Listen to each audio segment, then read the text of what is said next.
తన అనుమతి లేకుండా తన తల్లికి తను గిఫ్ట్గా ఇచ్చినటువంటి ఆస్తిని తన సోదరి రాయించేసుకుంది అంటూ జగన్మోహన్ రెడ్డి వేసినటువంటి పిటిషన్ని ఆ మధ్యకాలంలో మధ్యవర్తిత్వ న్యాయస్థానం విచారించి ఆ ప్రతిపాదనను కొట్టివేసి జగన్కి అనుకూలంగా తీర్పిస్తే దాని మీద షర్మిల విజయమ్మ కలిసి పై అప్పీలుకి వెళ్తే మద్రాసులో ఉన్నటువంటి ఆ మధ్యవర్తిత్వ న్యాయస్థానం ఇప్పుడు ఆగస్టు 17కు వాయిదా వేసింది.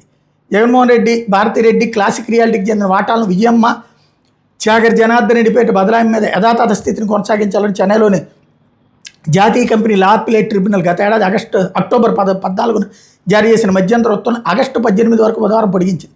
ఉత్తర్వుల ప్రకారం జగన్, భారతిరెడ్డి క్లాసిక్ రియాలిటీ వాటాల బదలాయింపు తర్వాత వైఎస్ విజయమ్మకు చెందిన 99.75% వాటా యథాతథంగా కొనసాగుతుంది.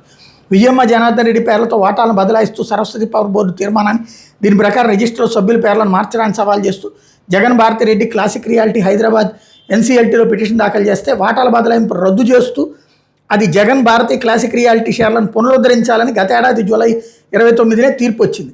హైదరాబాద్ ఎన్సీఎల్టీ ఇచ్చిన తీర్పు చట్టవిరుద్ధమని, దాని అమలు నిలిపేస్తూ ఉత్తర్వులు జారీ చేయాలని కోరుతూ చెన్నై ఎన్సీఎల్టీలో Saraswathi power limited, YS Vijayamma వేర్వేరుగా అప్పీలు దాఖలు చేశారు.